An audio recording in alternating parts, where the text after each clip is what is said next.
Hello, welcome to my channel Easy Way to Learn English. Today we are going to study about the adjectives. You know very well the adjectives. Adjectives are the word which qualify a noun or a pronoun. Means describing words are called adjective. जो word किसी noun या pronoun को qualify करते हैं वो adjectives कहलाते हैं. विशेषण, हिंदी मीनिंग विशेषण. तो आज जो मैं टॉपिक लेकर आई हूँ वो एडजेक्टिव्स हैं ending ED and ING. ED suffix and ING suffix. What are suffix? I have already uploaded a video about suffix and prefix. Suffix is a word which we use. Suffix is a letter or a group of letters which we use in the end of a root word or main word.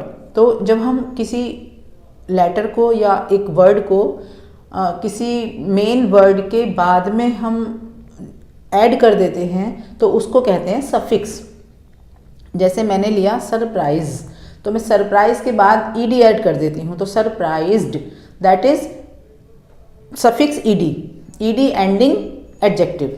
तो ये adjective का काम कर रहा है एक sentence में. अब ऐसे ही आईएनजी सफिक्स एडजेक्टिव और ING ending adjective, they are working as adjectives in a sentence.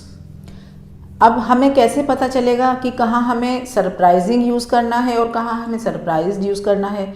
बहुत सारे बच्चे, इवन बड़े भी कंफ्यूज होते हैं कि हमें कहाँ किसका यूज़ करें, कहाँ हम आईएनजी वाले एडजेक्टिव का यूज़ करें और कहाँ हम ईडी वाले एडजेक्टिव का यूज़ करें. तो जो यही क्लियर करने के लिए मैंने आज ये वीडियो बनाई है. तो देख लेते हैं.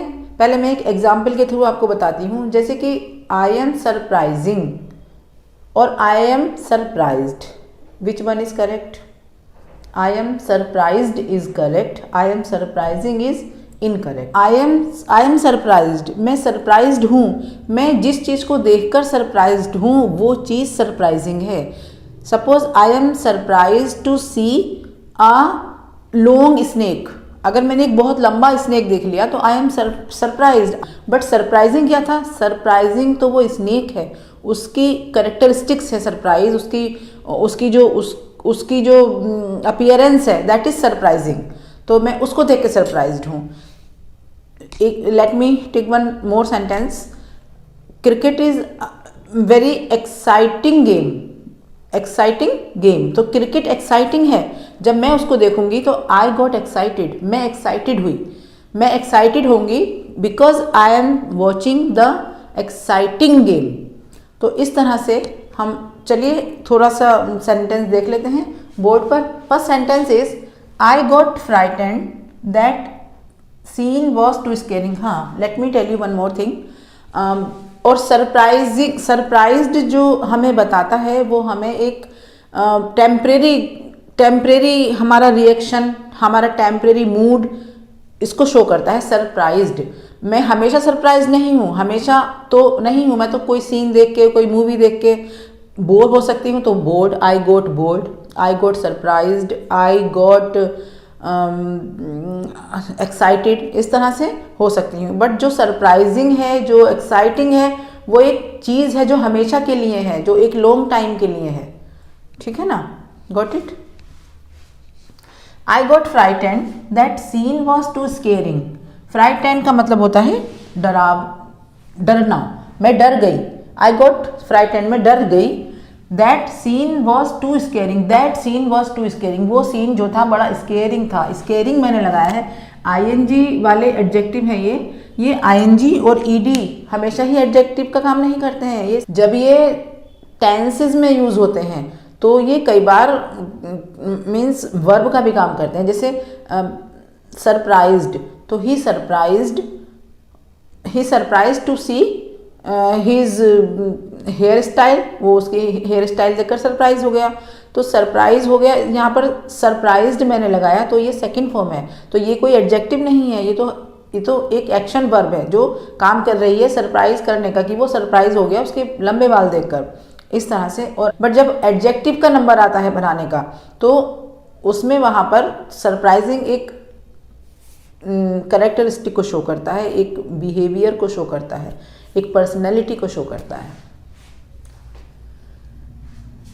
आई एम सर स्केरिंग, जहाँ पर हम ING लगाते हैं तो इसका मीनिंग निकलता है डराने वाला, कि वो सीन डराने वाला था, उसको देखकर मैं डर गई। आई एम फीलिंग बोर्ड, मैं बोर फील कर रही हूँ। Let's go out for a movie, चलो एक मूवी देखने चलते हैं। तो मेरा ये जो है बोर होना जो मेरा यहाँ पर है, ये कोई हमेशा की फीलिंग नहीं है, ये सिर्फ टेम्परेरी फीलिंग है। अभी मैं मूवी देखने जाऊँगी तो मैं खुश हो जाऊँगी, तो ये तो एक टेम्परेरी फीलिंग शो करता है यहाँ पर board. I was very excited to meet him, मैं उससे मिलकर उससे मिलने के लिए बहुत एक्साइटेड थी। He was getting bored in this quarantine, वो इस क्वारंटाइन में बहुत दुखी, बहुत बोर फील कर रहा था। तो अगर क्वारंटाइन हट जाएगा तो वो हैप्पी हो जाएगा, वो बोर फील नहीं करेगा। तो this was temporary feeling, temporary mood, board. I am feeling board because the party is boring. अब देखिए यहाँ पर दोनों ही वर्ड्स यूज किए गए हैं, board and boring. Because party is boring, party bore करने वाली थी, पार्टी का तो लंबा प्रोसेस चल रहा था, वो बोर करने वाली थी। That's why I felt board, I am feeling board, मैं इसलिए मैंने बोर फील किया क्योंकि पार्टी ही बोरिंग थी। It's a very boring movie, please don't watch it otherwise you get bored. Movie boring है तो आप बोर हो जाओगे। तो मूवी की क्वालिटी है, मूवी का एक टेम्परामेंट है, मूवी की क्वालिटी है कि वो बोरिंग है। हम बोर नहीं गए थे उसे देखने के लिए, हम तो अच्छे भले उसे देखने के लिए गए थे, बस जब हम मूवी देखेंगे तो ही वॉज सेइंग कि यू विल गेट बोर्ड, आप बोर हो जाओगे। तो हमारी वो टेम्परेरी फीलिंग होगी, टेम्परेरी मूड होगा। हम तो वहाँ थिएटर से निकल के कुछ अच्छा खासा खाएंगे पिएंगे तो हमारा मूड अच्छा हो जाएगा। तो movie was boring. The exam paper was rather confusing, rather confusing अच्छा खासा, रादर का मतलब होता है अच्छा खासा, ठीक ठाक सा, कन्फ्यूजिंग था। पेपर तो कन्फ्यूजिंग ही रहेगा ना, वो तो परमानेंट क्वालिटी हो गई उसकी। आई गॉट कन्फ्यूज्ड, मैं उसको देखकर कन्फ्यूज हो गई। जो एग्जाम पेपर था कन्फ्यूजिंग था और मैं उसको देखकर कन्फ्यूज हो गई। Prince was very excited to go for a picnic. After picnic I asked him about the picnic, उसके बाद मैंने उससे पिकनिक के बारे में पूछा। वो बहुत ज़्यादा एक्साइटेड था पिकनिक पर जाने के लिए, मैंने उससे पिकनिक के बारे में पूछा। He said it was too boring, वो बहुत बोरिंग थी पिकनिक। आई गॉट बोर्ड, मैं वहाँ बोर हो गया। तो उसका जो बोर होना था वो कोई परमानेंट फीलिंग नहीं थी उसकी, इट वॉज टेम्परेरी फीलिंग। तो वो बोर हो गया वहाँ पर, आई गॉट बोर्ड, में बोर हो गया वहाँ पर। यहाँ पर मैंने एक लेट्स का यूज़ किया है, मैं आपको क्लियर कर देना चाहती हूँ। लेट्स को हम दो तरह से लिखते हैं, एक तो ये है और एक हम ऐसे ही लिखते हैं। तो इसके दो मीनिंग होते हैं। एक तो लेट्स का मीनिंग होता है LETS, लेट्स, इसको हम विदाउट कोमा लिखेंगे, और एक ये कोमे वाला। तो इसका मतलब क्या होता है और इसका मतलब क्या होता है? इसका मतलब होता है, क्योंकि हमने यहाँ पर एक कोमा लगाया है तो इसका मतलब है इसके बीच में कुछ हिडन है। तो यहाँ पर हिडन है let us go out for a movie, let us, चलो हम मूवी देखने चलते हैं। यहाँ पर यू हिडन था, ठीक है। Let us go for a movie, let's क्योंकि यहाँ पर कोमा नहीं है तो कुछ हिडन नहीं है, सब कुछ क्लियर है।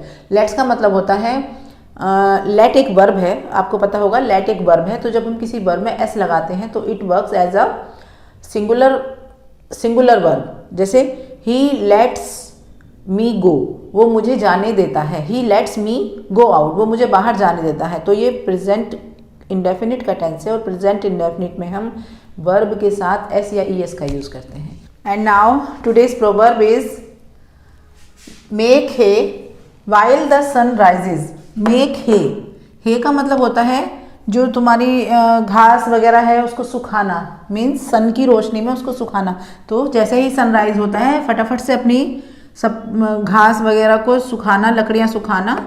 तो इसका जो प्रोवर्ब मीनिंग है दैट इज बहती गंगा में हाथ धोना।